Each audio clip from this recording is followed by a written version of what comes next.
What's going on, everybody? It's that time again. The AllSooners Podcast, episode 138 on this Wednesday, August 31st, 2022, week one. Holy moly, it's that time. Oklahoma plays a football game this week. It's real life. Josh Callaway in Oklahoma City, Ryan Chapman and more, John Hoover in Tulsa. Guys, we finally, for the sweet love of God, have turned the corner off of off season into real life, getting ready for a game on Saturday. We went to press conferences this week. We talked to players. We needed this. It feels good. We've turned a corner. It's go time. I think we talked to 10 players and 3 coaches this week. Is that right? 6 on the first day and 4 on the second day? No, 7. Yeah. 7 and 5. It was 7 and 5. So 12 players. Pretty nice. 3 coaches, both coordinators. We appreciate the access. Mike Houck and his team. Thank you. Good stuff. 7 and 5, aka best case scenario for Hooves improved Nebraska Cornhuskers this year. Yeah, Hoove, you might. Oh my God, they suck. Hoove, you might want to retract that Nebraska prediction from last week. What was I thinking? What was I thinking that Scott Frost could get out of his own way and not do an onside kick in Dublin, Ireland, with an 11-point lead? Look, it's not the AllSooners Podcast stumbling into preseason if we don't have a prediction that within 48 hours of it being put into the ether just totally tanks. Last year it was Ryan believing in North Carolina. This year it's Hoof thinking that Nebraska might get their bag together in time for a week 3 trip to Lincoln. So 7 and 5 was actually my high water point. You picked North Carolina to go to the playoff. Clemson stunk last year. North Carolina also stunk harder. But you had Nebraska beating OU, which after that, I think OU might win by 50 in Lincoln. So you have a couple more weeks to let that tape just kind of flow. It's not awful until the game is done. Once the game is played and OU wins by 30, then it's tough. Let's see what Oklahoma does against UTEP and Kent State before we go predicting OU Nebraska just yet. Yeah, UTEP also looking awful. So not a good day. It was not a banner day for the OU strength of schedule, put it that way. Nebraska, UTEP both laid an egg. Feels good. We got a game coming up this week. Venables weekly presser. Talked to Levy and Roof, like Hoof said, a medley of players. Lots of content, lots of good stuff on AllSooners.com. And we're getting ready to start the season. Now, we're going to do full-blown week 1 and season preview on today's show. We're going to make our picks, like Ryan said, from last year. We're going to lock in our final predictions. This is the one that counts, so Hoof gets a little bit of a mini pass. He can retract that Nebraska pick if he wants. This is what we're locking in, what OU will do. We'll do that in the third segment. So we'll start the show, though, with the big news of the day before we get into OU specifically. It's been a hectic morning on these OU beat streets. We'll start with the conference realignment stuff. So this morning, the Big 12 announces that they're negotiating their TV contract early. They're a year and a half away from needing to renegotiate it or extend it or whatever the proper verbiage is there. But they're talking with ESPN and Fox to try and settle up now. Makes sense for them. That gives them a leg up on the Pac-12, in theory, which is pretty much who they're competing with right now to just stay alive, essentially, and for teams. The repercussions of that, as Dennis Dodd just reported right before we started recording, is that Oklahoma and Texas, this is kind of their opening to leave the conference early. If they renegotiate their contract, that opens the door for Oklahoma and Texas to be like, well, you guys don't need us here. I had Siri talking to me there. You guys don't need us here, and we can just leave the conference now. And they get hazy with buyouts and stuff like that. But this is all very fresh, but we'll see where it shakes up. Siri won't shut up. We'll see where it shakes off. But it seems like more of a reality now more than ever that Oklahoma and Texas might be leaving for the SEC, obviously sooner than the company line of 25. It's the stronger position now that they have a little bit of leverage. And guys, the strength of and all the leverage in this Oklahoma, Texas leaving early is going to come from the television networks. They're going to hold the Big 12's feet to the fire, and they're going to say, listen, Big 12, you want to renegotiate with us? Sure, we can renegotiate. We'll pay you this, and you got to let Oklahoma and Texas out early so we can get this SEC deal started. If the TV networks want it done, it'll get done. Big 12 can say, no, we're holding them to the contract, and OU and Texas can say all the right things. But if the TV networks want it to get done, the TV networks, of course, being ESPN, then it'll get done. and it'll get done post haste. There's not a lot of. I said when I started my radio career back in 2016, you guys, I told my co-host Lauren at the time, in 2016, I said the Big 12 is going to start renegotiating its contracts in 2022, and Oklahoma and Texas will be. I thought they were going somewhere else. I didn't think they were going to the SEC. I said Big 10 at the time, but I laid it out there like this is all going to start shaking out in 2022. Little did I know that in 2021 they would actually announce they were leaving the Big 12. But Right. here we are in 2022, and they're renegotiating those contracts because this is the time of year the window opens 2024 and closes 2025. So they need to have it finished before it opens. It's like the NBA free agency or something, or NFL free agency. You get it done before the contract year comes up. So they're going to get it done. And what we don't know is how soon still Oklahoma and Texas are going to leave the Big 12. That's still a little bit nebulous. Yeah, I mean, when this was coming as soon as the Big Ten renegotiated their deal, right, to bring in CBS, bring in NBC, bring in Fox. They agreed to this weird cross-promotion thing, right, that the networks are going to cross-promote the marquee games. And basically, the Big Ten's been touting, like, we're going to have wire-to-wire every single time zone from 11 a.m. to 11 p.m. after you get the Pac-12 After Dark slot, all that stuff. The Pac-12's been running around, and we've seen the rumors for the two Arizona schools, Utah and Colorado. Well, if you're ESPN and you've put all your eggs in the SEC basket now, basically that the Big Ten dealt you out, a couple of things make sense. First off, you want OU and Texas to be in the SEC ASAP because you're going to say, that's cute, Big Ten. You've got all these time zones, all these games, all of that. Only people want to watch Ohio State and Michigan play, right? Like, no. Who's rolling up out on it? If it's not week 0, none of us are laser focused in on Nebraska and Northwestern because it was a boring football game, right? You know what I mean? So that's what ESPN is going to be telling themselves, and they're going to be cheerleading hard for Brent Venables and Steve Sarkisian to get things where they need to be, and then go to the Big 12 and say, hey, we may throw you a bone here and give you a little bit more money than maybe you thought you were going to get if you'll help OU and Texas wiggle out sooner. That way we can have that West Coast slot and go head-to-head with Fox. That, again, outside looking in, that's just what makes sense if ESPN loses out on that Big Ten deal, and that's how everyone could be happy. And we heard over and over again from Brett Yormark at Big 12 Media Days. He's open to Oklahoma and Texas leaving early if it makes sense for everyone. So entering these negotiations early, that could make sense for everyone, and I would bet that the Big 12 contract has some escalators in it, a la that Big 10 contract of like, hey, if you add these teams – you get a little bit of bump every year. That way the Big 12 can still be aggressive and expand after Oklahoma and Texas move on, whether it's in 2023 or 2025 as has been planned. And the networks are not going to want to do anything long-term, you guys. They might do something like, yeah, we'll renegotiate. We'll start the discussions, they call it.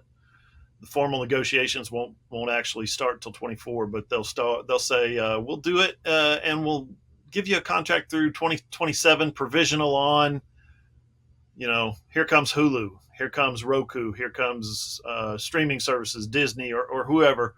Netflix is going to jump in, Apple's going to jump in, Amazon, whatever. They want to know what the market's going to look like in 5 years. So 5 years from now, they don't want to have a 10-year contract still hanging over their head like they've got in the ACC right now with the ACC network and their third-tier rights going through 2036. So they don't want to bite off more than they can chew, but you got to admire Yormark. I found a quote from him in the Avalanche Journal out of Lubbock. He said that the open for business comments that he was talking about at Big 12 Media Days means this conference is no longer going to be stagnant. We are going to be very proactive. We're going to explore and identify any and all opportunities that create value in every respect. Is expansion part of open for business? 100%, but it's only a small part. Basically, he just said, this ain't Bob Bowlesby's conference anymore. That dude left, and stagnant is not the way we're going to do business. So, wow. He almost took a flamethrower to Bob Bowlesby. Yeah, that was one of my main takeaways was look at the Big 12 being proactive instead of reactive for the first time in a long time. And, the common denominator is ESPN, really, even more than media, but ESPN specifically, because they're Big 12 is negotiating with ESPN, one of their big media partners. Obviously, all the Big 12 now on ESPN plus all that. But then ESPN also completely owns the SEC's future, essentially. They had that massive contract with the SEC once it expires with CBS here coming up soon. So it's in ESPN's best interest to make this happen. SEC gets better, Big 12 stabilize. I mean, it's a slam dunk for them. So we'll keep an eye on it. Certainly going to be interesting. And this is probably one of the more significant things that's happened in terms of getting Oklahoma into the SEC early that we've had. So have we been in Manhattan for the last time in Stillwater? Maybe. We'll find out in due time. I need Hoop to have a rematch with the Hill, but maybe it's just not in the cards. I don't know. Not happening. Not happening. No, I would like to go to the big stadiums with the fan bases that actually tailgate and fill stuff out, as opposed to Lawrence, and we can stop pretending, oh, Manhattan's a cute little football. Yes, it's a fine football environment. OU is going to be like the 8th or 9th biggest stadium in the SEC. It's just, It's different. It's different. You'd rather go to Gainesville and Athens and weird. I know. And for the Sut game every 4 years, I would indeed rather go to Nashville than Lawrence. Yes. Nashville's not bad. Not bad at all. Not bad at all. Vanderbilt killed Hawaii, so put some respect on the doors because they dropped the hammer on Hawaii. Kansas is a 27.5 point favorite against East Tennessee State. You better put some respect on Kansas's name too. East Tennessee State. Lance Leopold coming out firing with that non-con schedule. So shifting, we'll keep an eye on that, obviously, as that develops. That stuff is all very complicated and confuses me, but we'll keep an eye on it as it progresses. Now, the other big news of the day for OU fans, obviously specific, Juanie Morris, and Ryan, you ran a point on this, so we'll turn to you as to kind of, give us more of the details, but essentially, he was evicted from his apartment complex. Ryan, I'll let you steer. Basically, his status, though, is kind of up in the air. We don't really know where Juanie Morris is right now. And he was named the starting right tackle a few days ago. We'll talk about the depth chart in a second, but obviously we don't know. It's very hazy right now with an important player for Oklahoma. Yeah, Juanie Morris popped up in the OSCN, the Oklahoma State Court Network, for a little docket filing. Sooner Scoop confirmed that it was in the docket filing, it's a small claims, less than $5,000. There's not a ton of details there. Soonerscoop.com confirmed it was an eviction from an apartment. That's something working in the background of what we've been trying to pilfer through all week. Yesterday, Brent Venables told AllSooners that he expects everyone to be available for the home opener, though he did say, quote, we're still working through some things. We can tell you that this is the exact spot on the field that we were kind of digging around asking about. So we'll have to see how that plays out. All eyes will be on that right tackle spot come UTEP to see what goes on. Obviously, if you were with us during the spring and the summer, kind of the Juanie Morris redemption arc of how he rededicated himself to kind of taking care of everything on and off the field and all that. And obviously this is what you hate to see on the eve of the season, getting all the way here and then having something like this pop up. Not what you want to see. So then, like you alluded to, Josh, if Juanie Morris is not a go, you're looking at I know that Jacob Sexton, the Deer Creek product, the in-state kid, was listed as the backup at right tackle. I expect Tyler Guyton and Anton Harrison, if Juanie Morris is not a go, to be the two starting tackles for Oklahoma. Well, yeah, whichever of those two guys has the greatest ability to flip their switch and play everything right-sided instead of left-sided. Which is the blind side now. Yeah. Exactly. You need it might be Anton Harrison, because I think he's kind of stepped over there before. I seem to remember him working a little bit early on at right tackle.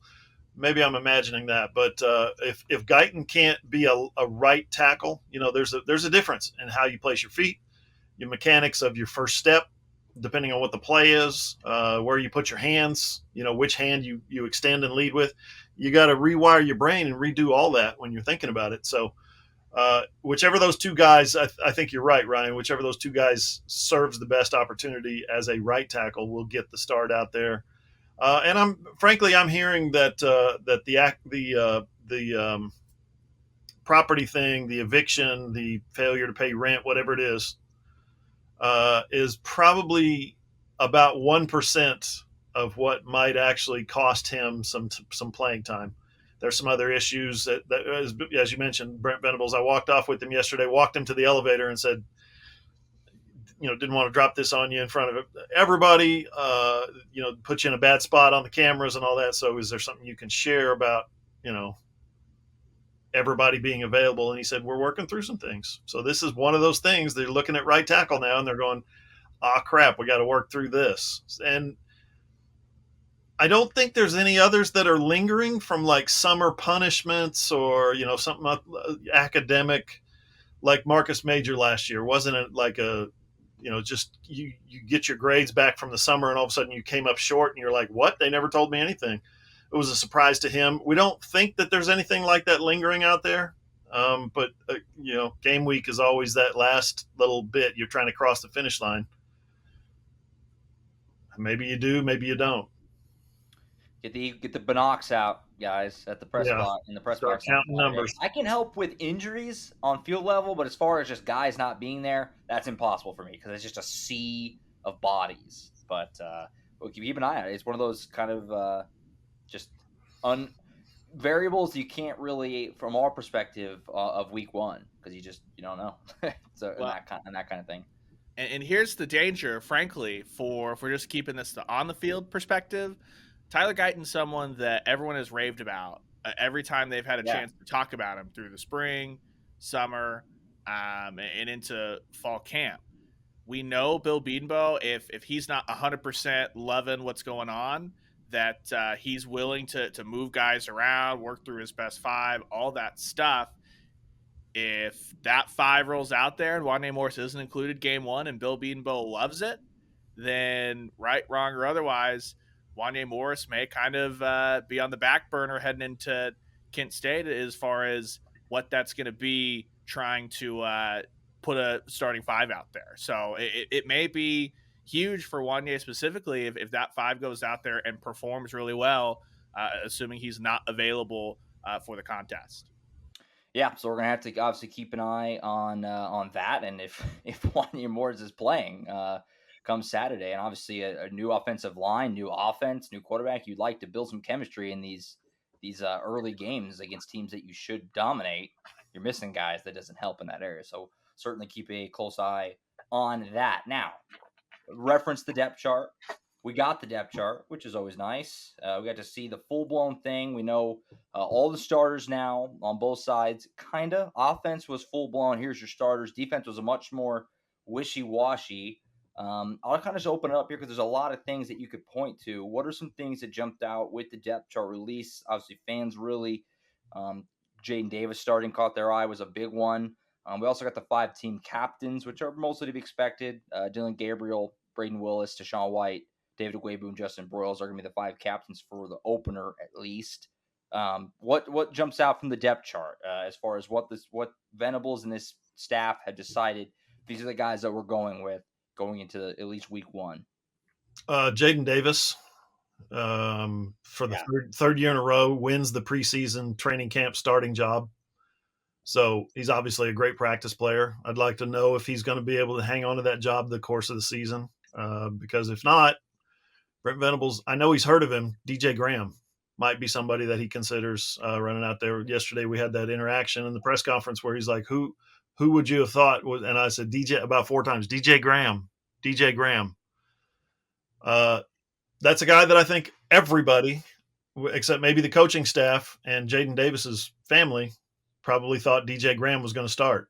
So we'll see. Cornerback's been weird for them for about 3 years now. One guy comes in, then he gets hurt, and then the other guy's not playing consistent, and then he gets replaced, and then another guy moves to nickel. It's just been a kind of a revolving door. One of them transferred to USC. So, it's been a revolving door at that position. They need a little consistency, and Woody Washington, thankfully for them, gives them consistency on one side at least.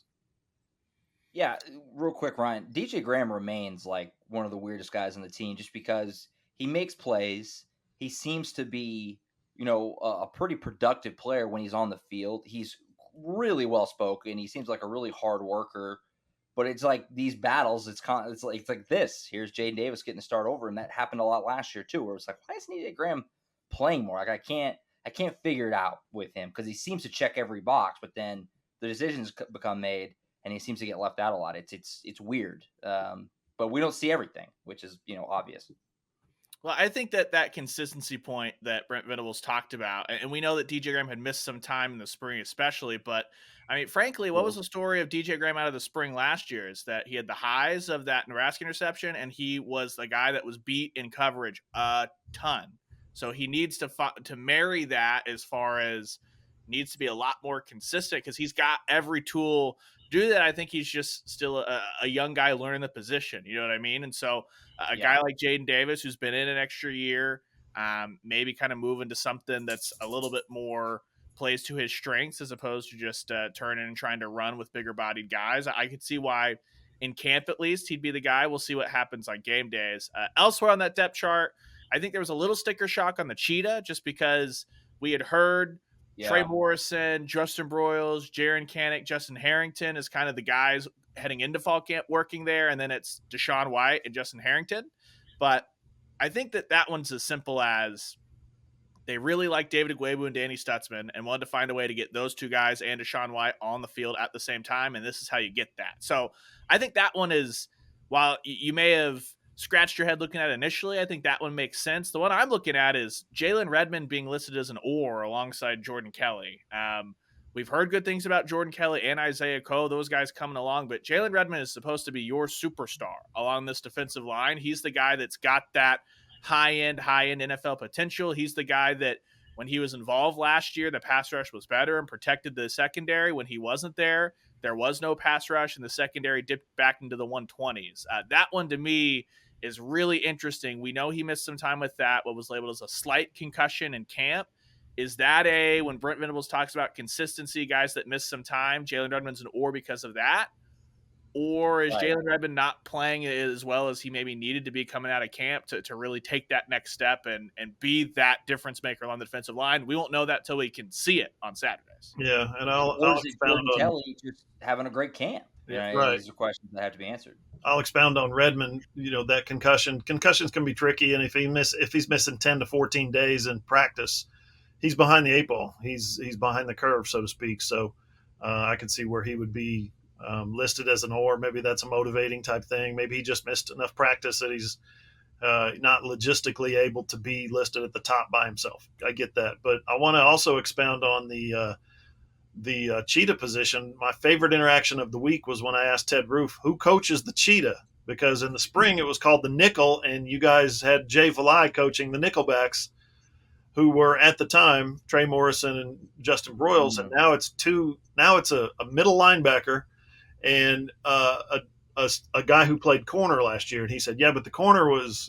bigger and has gotten bigger and stronger. Okay, I get that. Justin Harrington's not really a corner. Alex Grinch tried to play him at corner. But you've got a 6'3", 215 guy who can fly and is super athletic versus a 6 foot 222 middle linebacker who's not as physically gifted, playing the same position. You want a run stopper and you want a pass defender, I guess. It's a curious position, and I know Brent keeps rolling out all those traditional names of guys that at Clemson and Oklahoma that have played it. Yeah. I don't think that it's as simple as, well, we've always played that. That's just our Sam linebacker. That's just our nickel. I think there's some other element at work that allows for two guys from two different positions to really truly come together and make it a hybrid. This is not your typical Sam linebacker. This is not your typical nickelback. This is something really, really in between. No, I'm excited to see what it actually looks like on the field on Saturday. It's one of the more intriguing things for me for this first game. Just other few things. Davis Bevel, QB2, that was expected, but he officially gets named QB2.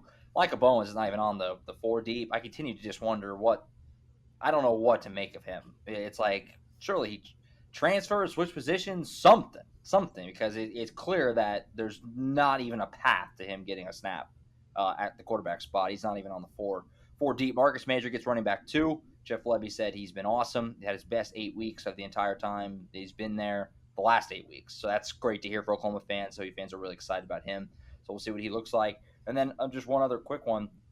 I noticed that Brian Darby's not anywhere to be found on this, which surprised me because he had some nice moments.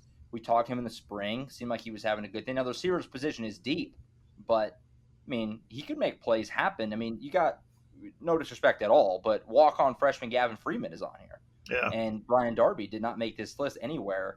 And you have Jaleel Farouk outside and Mims and Stoops on the slot. So just the receiver pieces fitting together wasn't totally what I thought it would look like. But, we'll see how that shakes out too. Yeah. But yeah. Who's consistently making the most plays in the passing game in practice? That's who your receivers are. I guarantee you there's nobody on this that's not on this list that's looking around going, why am I not on this list? Why did I not make the 2 deep? It's because other guys made more plays than you, and nowhere is there somewhere that stands out more than a wide receiver. If you're blocking, if you're making plays in the pass game, you're going to be on the 2 deep. And Gavin Marshall, man, or Gavin Freeman, for his to his Gavin credit, Marshall. Gavin Freeman, with the practices that we've seen that were open, had him out there, he was making plays kind of all over the field. So I expect to see a little more of that. Big time hard work. We also buried the lead. Michael Turk won the punter job, which is the biggest stunner of the camp. Also, he's listed as the holder, so that stays firm. Brent Venables was coy with the holder thing. He's listed as the holder on here, so we'll see who actually is holding that first extra point or field goal. But Michael Turk appears to have won that job like he said he did back on OU Media Day just about a month ago. All right, so we'll take a break. We'll come back. We'll start diving into this first game. What to expect. We did get to see UTEP, which is a little obviously different for week one. Typically, we'll talk about what we're looking for in week one, what the Sooners have said this week, Brent and the players and the coordinators, all that good stuff. So we'll break down week one OU UTEP next on the AllSooners podcast. On Twitter, you can follow AllSooners at @all_Sooners. Ryan's at Radios Ryan. Who's at John E. Hoover. I'm at Josh M. Callaway. Our website is allsooners.com. We are a Fan Nation affiliate, part of the Sports Illustrated Network. All right, let's talk about this first game a little bit. Oklahoma UTEP on Saturday.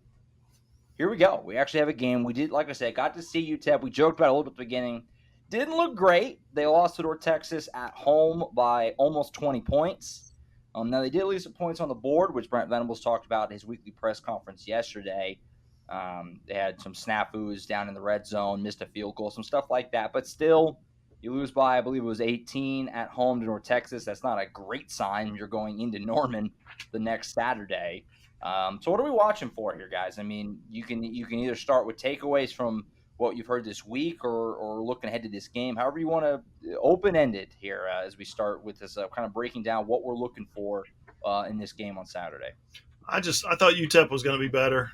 I thought they had a quarterback back who was experienced, and he went something like 21 of 49 or something like that. They were behind most of the game. North Texas came out and scored. It was 14-13 at halftime.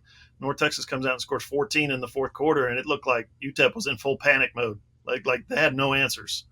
So you look at this as kind of a quality middling group of 5 opener for Oklahoma. Now it's something where you look at it should be 56-3 at halftime.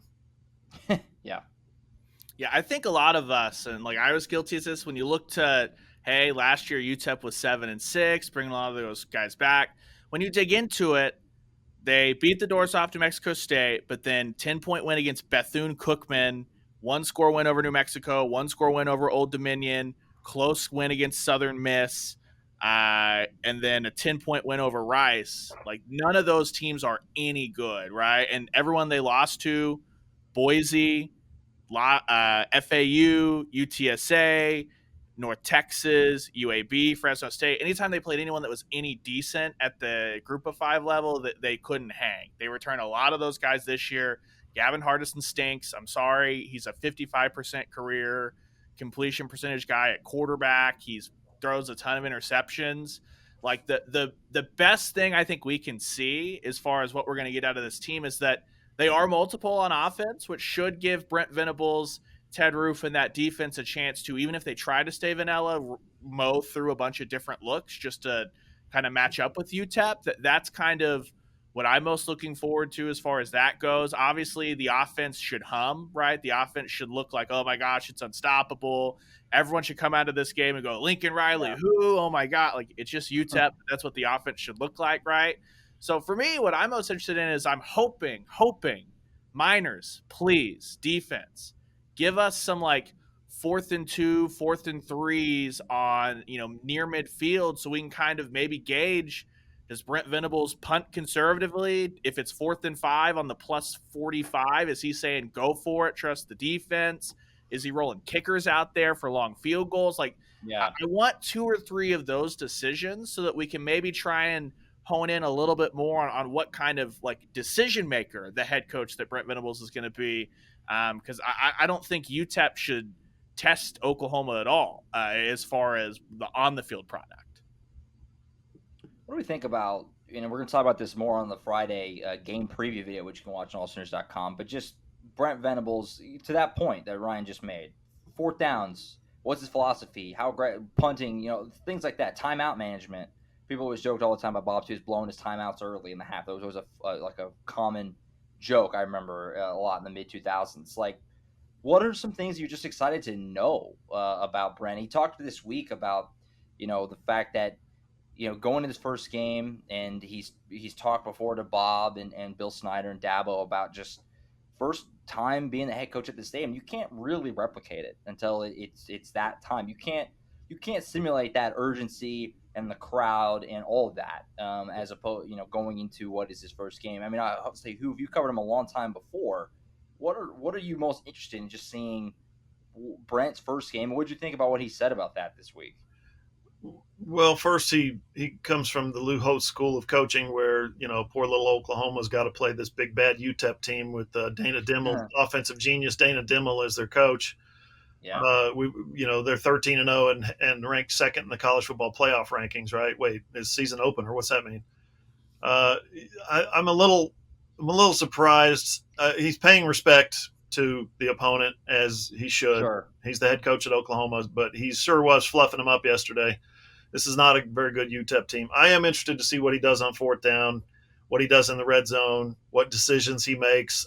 Guys, I think being a defensive-minded coach, I think you're going to see that he's got a lot of conservative tendencies. That's my guess. Now, on 3rd and 7, when the opponent has the ball in the red zone, I expect him to send a 9-man blitz, okay? Defensive mindset changes when you're on defense versus, oh, gosh, do we give him the football here? Do we onside kick? Do we kick it deep? What should we do?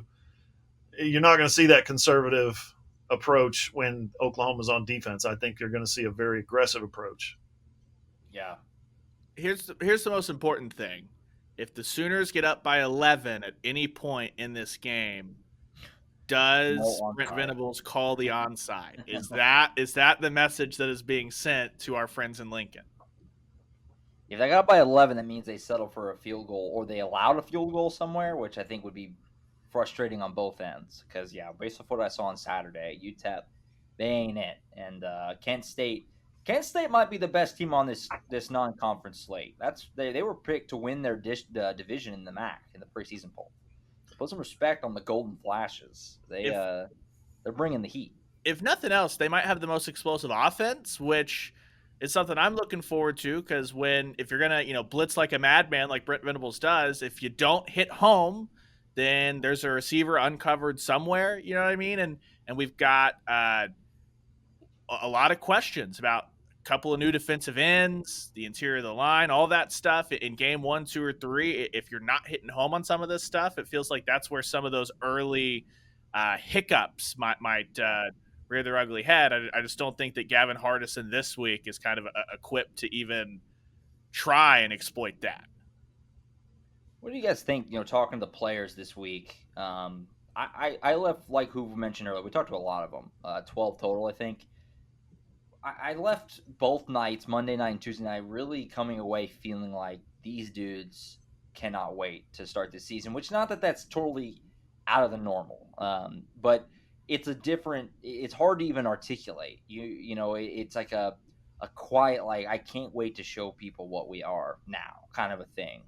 Is that something you've gotten hearing from these guys, the last couple of days? Because it just seems like, after this long off season, we're finally here. Marvin Mims talked yesterday. Who you asked him about just how long the off season was, and he's like, "God, it's taken forever to get here, but it feels good that we're going to play a game again." It just feels like there's almost like a quiet, I don't even know the right word, just confidence and chip on the shoulder, all of that is going to be on display on Saturday. I'm just excited to see what they look like after hearing the players talk, the last couple of days. Yeah, I'm not so sure it's quiet, Josh. McCabe Matower stopped just short of saying, we're going to kill these guys. We're going to butcher people. We're going to score 1 billion points. I mean, he wanted to say, he stopped himself like 3 times during the press availability we had, stopped himself and said, I think we're going to have a good year. Maybe not quiet as much. I don't want to say anymore. He said stuff like that. It was like, where are you going with this, McCade? We want to know more. Open up your heart and let the Sooner fans in. They want to know how bad you guys are going to kill people this year. Like, you had that. You had Marvin Mims was talking about, like you mentioned, Josh, that I think he was asked if like the offense has a chip on their shoulder because everyone's basically, the national narrative is Lincoln Riley's gone, you're toast offensively. No one believes in Dylan Gabriel after coming into last year. Everyone thought, hey, this guy's lighting it up, even though he's at UCF, all that stuff. And Marvin was like, first off, he said that Jeff Lebby's arguably the best offensive coordinator in college football, which that seems intentional from a really smart guy in Marvin Mims. Secondly, he was like, yeah, it's not just us, the defense too. They've got a chip on their shoulder. Everybody is like, you get that feeling that they're like, them more than even like the fan base are like, hey, we're still Oklahoma. There was a lot of stuff clearly wrong. Because when you talk to these guys, especially the defense, and ask about like, hey, how much more physical is it? Like Jordan Kelly had said that hitting people used to be a special day previously, and now they just like open every practice with the W drill is like, this is the expectation. Like, a lot of these guys, it seems like they're giving off I don't know what the heck was happening last year, and we still won all these games, and now we've got this new mentality. Yeah. They seem ready to just uncork that enthusiasm. Final thoughts on this UTEP game. Also, we know Oklahoma's going to win. We'll have our our official picks submitted on AllSooners.com on Friday. But just final prediction or thoughts on this game as far as what you're watching for. But what not as much what you're watching, but what you expect to happen. What is Saturday going to look like? And just, I guess, a key to the game for Oklahoma in terms of, again, we know they're going to win, but what they need to get out of it, I guess, because this is you only get a shot to, you get a couple of these this year, UTEP and Kent State, that you should obviously breeze through. But then it gets quick, fast. There's no room for error in college football. So getting off to a fast start is important. What are we watching for? What's the key? What are we expecting to see on Saturday? Final thoughts. Stay healthy, impress the voters. That make it look like a game like this, right? It doesn't need to be the 76-0 Western Carolina, but it needs to look more Western Carolina than Tulane. The other thing is penalties. The needless penalties, that was a black mark the entire Riley era, procedural crap. Keep that off the book if this wants to be the accountability program. 100%. As a great stat from Chris Felica, the Bear, on College Game Day. Last 2 times. Now, this is Lincoln Riley football, so this is why we're talking about shifting into this new era. The last 2 times that Oklahoma was a 30-point favorite against an FBS team. Tulane last year, that didn't go well, and Army in 2018. Both of those games were this close to being losses after being 30-point favorites. So I think Oklahoma fans would like to see just what you guys are saying, just full-on domination, move on to the next. The line on this game opened at 40 and has moved to 30. It's going down. Well, I was just going to say it moved to 31.5. So if it keeps moving, it won't be inside that. It'll be outside that 30 point range you're talking about. Right. Yeah, it just keeps on. I don't know why that is. Do you have any feel for why? No, especially after UTEP lost their opener. It's been in the 31-32 range for more since before they opened the season. They lose the season opener and it's at 31.5. So it's a little strange. Sure. Yeah, maybe it's the Juanie Morris factor. They knew something. The bettors knew something was brewing. I don't know. Well, it just plays into what we talked about all off season is that Brent Venables was suddenly like always named as that coordinator to watch next up for the head coaching job. Telly's at Oklahoma, then it's a negative. Dylan Gabriel was that high-flying quarterback until he lands at Oklahoma, then it's a negative. I think that's just kind of some of the perception around the country. Absolutely. Absolutely. So excited to see it. First game finally on Saturday. We'll all be there at the stadium. Tons of coverage, AllSooners.com. Your place to be on OU football game day. All right, we'll take a last time out here. We'll come back. Got a little recruiting update. Not a little, really. A big one. 2 big commits for Oklahoma since the last pod. And then we're locking them in. Season predictions. Get them ready. These are set in stone. We'll mock you at the end of the year if they're wrong. We did really bad last year. So we have some redeeming to do. We're going to pick the conference champs. We're going to pick the Natty. And we're going to pick what OU is going to do in 2022. We're going to lock it in next on the AllSooners Podcast. Final segment of the AllSooners Podcast, episode 138 on this final day of August, shifting September, Labor Day weekend. Football feels good. Let's wrap up the show here with some recruiting, and we'll get our predictions in, and then we'll send you on your way into your college football opening weekend. Feels really, really nice. Start with some recruiting first. Big weekend for Oklahoma. We'll start with Makari Vickers, who we talked about last week. This was, okay, of the two, this one was expected. Okay, this was one that we talked about for a while. Seatbelt Vickers, very highly touted safety. A lot to like with him. I suggest you go watch his highlights. He's a playmaker, can make things happen. High points the ball, plays both ways in high school like a lot of these guys do. Athletic. I mean, from Alabama or from Florida, 4-star guy. Clear get for Oklahoma. Everything to like. They pick him up. They start with him. We'll get to the next commit in a second, which was a weird one, but we'll start with Makari Vickers. Nice get here. Absolutely. Going into Tallahassee, battling Alabama, and then Michigan was also there in the top 3. First off, all-time just hat game. He had a box with like a well-lit box with all the hats in it, and then throws all those aside just to pull the golden hat out. Shout out to that. But he's got versatility in the secondary too, right? Plays safety, can slide over to corner, something Oklahoma's looking at both. And you get just, again, that kind of athlete that you are heads up with Alabama. That wasn't going Oklahoma's way, even on offense, the last 4 or 5 years. If you want to talk about running back recruiting, you know what I mean? So for this staff to come in and not have played a single game, not a game on tape yet, and to reel in this kind of defensive haul, we've talked about the guys up front, the defensive line, just incredibly impressive. Big work by Brent Venables and Jay Valai to make that happen. So their class was number 7 before they got these 2 guys, and then at one point it reached number 4, I think, but it's now number 5.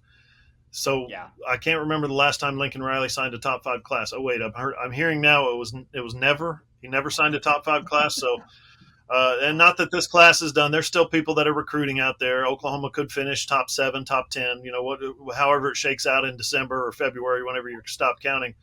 But Vickers, man, watch his tape.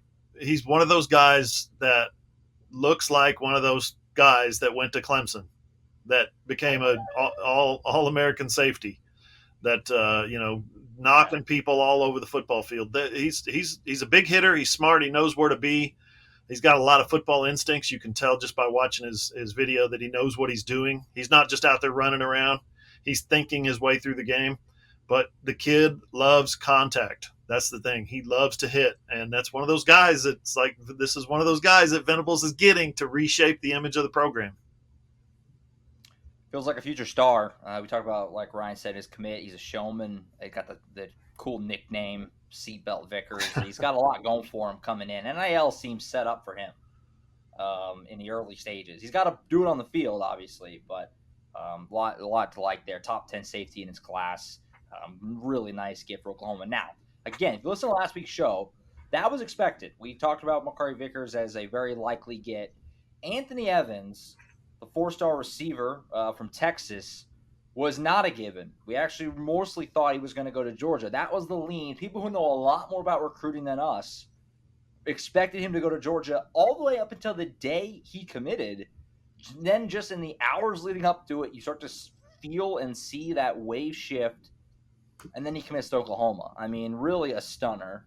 The guy is crazy fast, really athletic.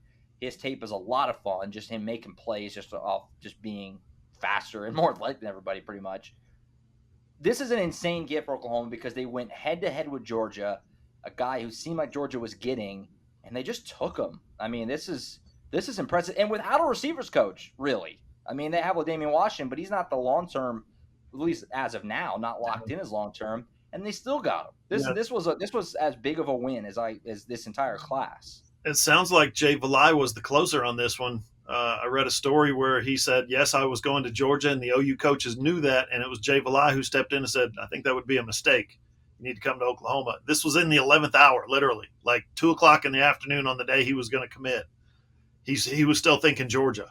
Man. And when it happened like a thunderclap. It was like out of nowhere. Explosive player.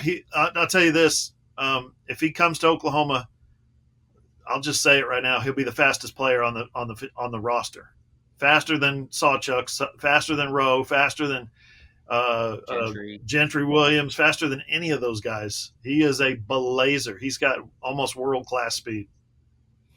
Yeah, and again, you have to get all the way across the line, have to get these guys signed. But how many times did it feel like previously it was OU has great momentum, and as you get closer and closer to signing day in those big recruiting battles, it wanes, right? And then it becomes the Sooners couldn't close, and they're taking a smaller class. This is the exact opposite on commitment day, like you mentioned, right? Like on commitment day, you flip this. That wasn't happening with the previous staff. So have to get, again, have to get him signed, all that stuff for it to matter, but it just is much different than what you've seen previously. And how about this for at Ole Miss, at UCF? What was Jeff Lebby when he was recruiting wide receivers?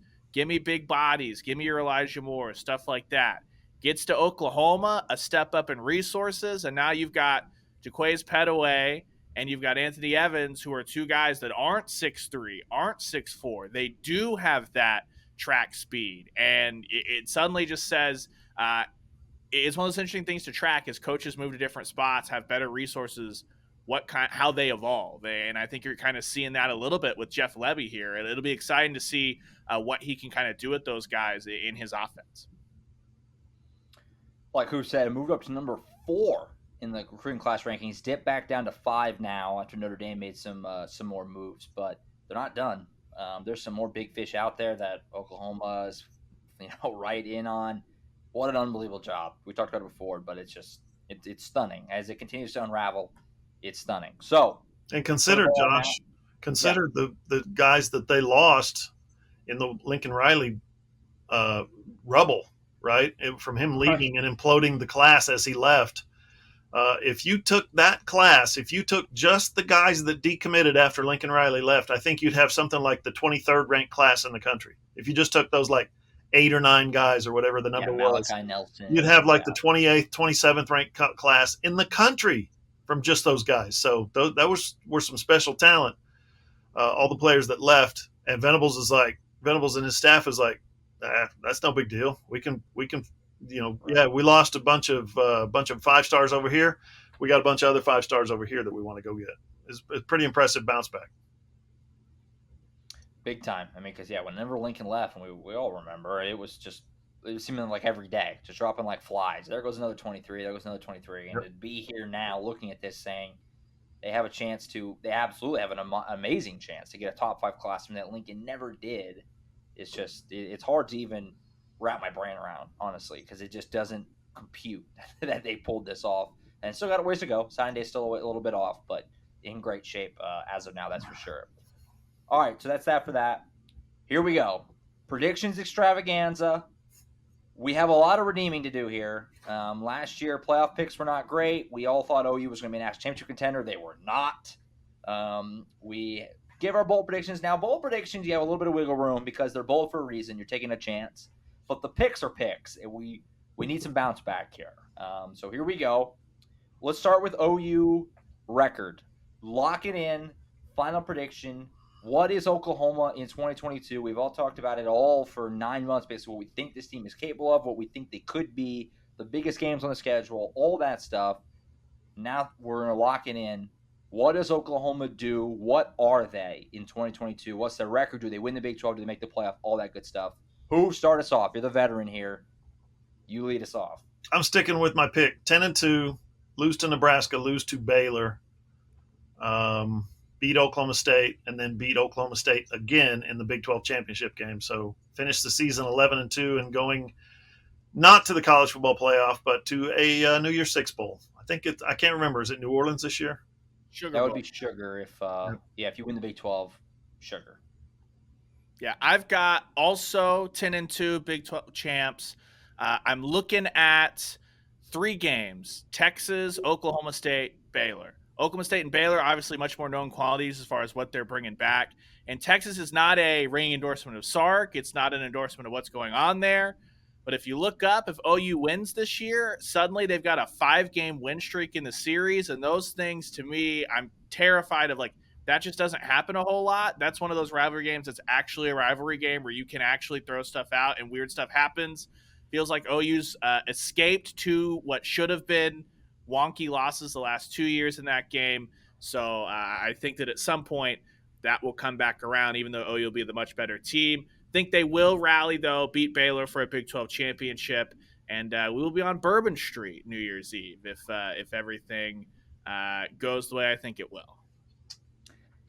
Guys, I looked at this last night, and I was really trying to decide, especially this, what do I really in my brain think Oklahoma's going to do and be this year? I looked at the schedule, and I'm going to do something I've never done in my life. Watching OU football, predicting OU football. I've never once done this, not once. I'm picking Oklahoma to go undefeated in 2022. I just don't see where the losses are. The schedule is so friendly. Nebraska stinks. Iowa State's lost so much. Kansas State, Baylor, Iowa State, or Oklahoma State are all at home. The Texas game, you throw the records out, but OU has dominated that rivalry. Like, you're giving me – they could totally lose the Texas game, and I'd believe it, but they win it far more often than they lose it. I just don't see where the loss is. And normally I can pick out 1 or 2 that are more likely to loss. I just don't know where it is. And the fact that Baylor is going to be at the end of the year, I feel like this team's going to get better and better as they go. They're more vulnerable at the beginning, but the schedule's not hard at the beginning. I think Oklahoma goes undefeated. Even though I never have picked them to go undefeated because it's just so hard to do, and they stub their toe in a game they shouldn't. I just don't see where the loss is. I'd be picking a loss just for the sake of it. I look at each game, I don't know where the loss is. So I think Oklahoma goes undefeated. I think they win the Big 12. I think they beat Baylor in a rematch. And I think they go to the playoff and they lose in the playoff to probably Ohio State, probably 2-3 Ohio State OU. Not to break ahead on the playoff picks, but they probably lose. They lose in the first round of the playoff because I think they'll just get out-skilled at that point because the roster isn't built up to what it will be in the future. So that's what I'm going with. I just don't know where the loss is. So that may look ridiculous, but I'm taking Oklahoma to run the table in Brent Venables' first year. That's a big one. That's a big one. That could be my bold, but we'll save that for later. I just don't know the loss is. I don't know the losses. I need one Macari seatbelt Vickers to buckle up and brace for that bold prediction. I really tussled with it last night. I was like, am I actually going to pick that? And I was like, let's have them lose one. But then I look at it, I'm like, which one do I think they're going to lose? I don't actually think they're going to lose any of these. So we'll see. We'll see how it goes. If they had Baylor, Oklahoma State, or Kansas State on the road, I would seriously think about it. With all being at home, I think the home crowd is going to be way more re-energized, and home field advantage is going to be much better this year than it's been before. I don't know. We'll see how it goes. All right, let's shift over. Let's start picking the conferences. Just one at a time. We'll start with the Pac-12. Why not? The one that's probably the weirdest. Who do we got winning the Pac-12? We have a few options here that are realistic. So who we got? Who start us off? I'm going to take a rematch Utah over Oregon in the championship game. Same thing with the Utes getting it done once again with Cam Rising in charge. I got the same thing also, but I have Oregon. I have Oregon beating Utah. The Pac-12 very smartly dumped their division requirements, so it can just be any 2 teams. So it doesn't necessarily have to be those 2, but I just think they're the best 2 teams in the conference. So I'll take Oregon. I think Dan Lanning gets it done, although they lose a couple of games along the way. Pac-12, give me the Ducks. Who do you guys got in the ACC? Ryan, this is a big one for you. Redemption time. Yeah, not North Carolina. I'll take Clemson in the rebound, I guess, coming off an 11-win season. Yeah, Clemson wins 11 games last year, and everybody hated them. They were the worst team on the planet, right? Here's the deal with Clemson. They lose their offensive coordinator, and, you might be familiar, they lost their defensive coordinator. They did? Yes, it did. But I think the new staff down in Miami is gonna make immediate inroads. They're gonna make a lot of progress this year under Mario Cristobal. No, I'm not picking Miami to beat Clemson. I'm taking Clemson to beat Miami. DJ Uiagalelei will be benched this year, and the freshman Cade Klubnik is going to come in, take his job, and be the next sort of in that path anyway. Trevor Lawrence. This just thankfully I had Oregon Utah anyway, but this conversation I got those mixed up. ACC is the one that dumped the division requirements, so it can be any two teams from the ACC. They still have their divisions, but they basically mean nothing. They're like NBA divisions now. So the Pac-12 is the same as it was. That's my mistake. I do think Clemson wins the ACC also. I think they beat NC State. NC State's got maybe the best quarterback in the conference. So I will take Clemson. I definitely remember Clemson as being way worse last year. I was surprised when I looked and it was like, they only lost 2 games. Like I remember them being awful. It's very similar to what Oklahoma was last year. I think generally speaking, everybody kind of talks about them like they were terrible. They weren't actually that bad. I don't know what to make of DJU at the quarterback there. He looked so great in relief of Trevor Lawrence 2 years ago. Last year did not. So we'll see how that shakes out. I do think Clemson wins the conference over NC State in the ACC. Big Ten, who we got? Ohio State over Wisconsin. Yeah, I've got Ohio State over. No clue what to do with that other side. I don't believe in Wisconsin because Graham Merritt is just the worst. So give me Ohio State over Iowa.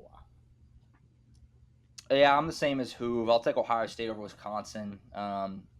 It's basically going to come down to Ohio State, Michigan. I mean, like they might both be undefeated going into that game. Those are the 2 best teams in the conference by a pretty clear margin, in my opinion. But Ohio State is better, and the odds of Michigan beating Ohio State 2 years in a row seems like impossible. Just to expect Harbaugh he pulled it off last year. It's like you're getting greedy trying to go for 2 in a row in Columbus. So I'll take Ohio State to win the Big Ten over Wisconsin. SEC. Alabama over Georgia. This is the great parity discussion, as we'll also have Alabama over Georgia, and our picks all look very similar. Yeah, I mean, I would love to mix it up, but how do you not take Bama, Georgia? And then Bama just seems to be Bama, big time. I heard somebody, can't remember who it was, I wish I could remember, but say that this is arguably Nick Saban's best team, which that's outrageous considering what they've had. So, yeah, Bama over Georgia for me as well. All right, playoff picks, then who wins the Natty? Ohio State, Alabama, Georgia, and Clemson go to the playoff. Big 12 gets shut out. Pac-12 gets shut out again, and the SEC gets 2 teams in. I'm taking Alabama to win it all. Easy pick. Yeah, Alabama 1, Ohio State 2, Georgia 3, Clemson 4, same order there. I will take a slight upset maybe for Ohio State to just beat Georgia and advance to the championship game, Bama, Ohio State. But Nick Saban every other year, lock it in, Natty in Tuscaloosa. I'd love to differ, but I can't. Bama's just on paper, they look insane, and we've watched this for how long has Nick Saban dominated the sport? I mean, it's been forever, it seems like now. I got Bama 1, Ohio State 2, Oklahoma 3. Like I said, I think they go undefeated, win the Big 12. I just think they'll lose to Ohio State just off not having quite enough talent. But Brent Venables and his staff, I think, will get them there. It's just hard to, in year 1, pull that off. And then I think Georgia's 4. I think SEC gets 2 teams in. They sneak in there after the SEC championship game. I think Georgia probably will be undefeated going to that game. They'll lose to Bama, and they'll just both get in, one of those kind of situations. And then, yeah, Bama beats Ohio State, rematch of a couple of years ago, and Bama gets them again because they're just that good. Bold predictions. Final thoughts on Oklahoma. What is one thing? Now, this is where you have the most wiggle room. I don't think anybody holds it against you if you miss on your bold prediction, but take a shot. What's something crazy that you could totally see happening for Oklahoma this year? Easy. Marvin Mims leads the Big 12 Conference in receptions. He'll have more than 80, which is more than he's had his first 2 years with Lincoln Riley as the play caller, and some dissension or some moving about at the quarterback position. I think Dylan Gabriel's going to get him the football early and often. Yeah, hard to disagree with that bold prediction. I'm going to go to the other side of the football. I think Oklahoma gets an All-American out of one of Danny Stutzman or David Agwebu there. I think there'll be some real juice with it's Brent Venables, it's linebacker play, and both of those guys are athletic enough that if they can just put it together, they should be able to, one of them, stage some sort of candidacy for that kind of consideration. I'm going to go with Dylan Gabriel makes it to New York. I don't think he'll win, but I think there's a very real chance he's a finalist when it's said and done. The Levy connection, I've said all offseason that I love the receiving core on this team. They have so many targets. Braden Willis should be a monster. I think they're going to throw the ball a lot more than they run it. So people have kind of talked themselves into it being a little more balanced. I think it's going to be a lot of passing. So I think Gabriel's just going to have the volume stats, and then all the predictions tying together. If I think Oklahoma's going to go undefeated and have this unbelievable renaissance year, then quarterback is going to be a very big candidate for that kind of a thing. So I think Dylan Gabriel makes it to New York, doesn't win it, but he's a finalist for the Heisman when the season is said and done. Congrats to you guys. Locked it in. We'll see what happens here. Yeah, congrats to Hoover for that trip at the end of the year. New York. I'll be there. Off of Josh's four predictions. Congrats. Will you go even if it's a lock he wouldn't win? Like, yes. It's like we all know he's not going to win. Yes. The short answer, yes. We'll be there. So there you have it. That's our season predictions. I put them in my phone notes. We'll revisit at season's end. It was ugly last year. Ugly. So hopefully this year we all played a lot more safe on the champ picks and stuff like that. We took a couple shots, but a little more chalky this time around. So that's it for us. Thank you guys so much for watching. As always, we will be back not next week, but Saturday. Saturday night, we'll be back. The AllSooners Podcast returns on the weekend. Have 2 episodes a week from now on. Certified fresh. Certified fresh, right. So we're going to record at the stadium after the game is all said and done. So you can watch for that Saturday night or Sunday mornings, whenever works best for you. It'll be there with our initial quick hitter takes, our stream of consciousness show that has no breaks. We just kind of talk about what we just saw, basically. And that'll be on Saturday before we do next week's show, previewing week 2 against Kent State. So there you have it. AllSooners.com, the place to be all day Saturday. Tons of coverage coming for you from Norman. Boots on the ground there in Norman. So thank you so much for listening. Again, we'll be back on Saturday, post-game show after OU versus UTEP. You can catch that one, all the AllSooners podcasts on iTunes, Spotify, Google, iHeart, wherever you get your podcast. If you have an Amazon-enabled device, just say, Alexa, play the AllSooners podcast. Also post on our website, allsooners.com. Click on the player list on your phone, your tablet, or your computer. You can watch the video version on Hoover's YouTube page, John Hoover Media. So for John Hoover and Ryan Chapman, I'm Josh Callaway. We'll catch you guys Saturday from Norman. See you guys then.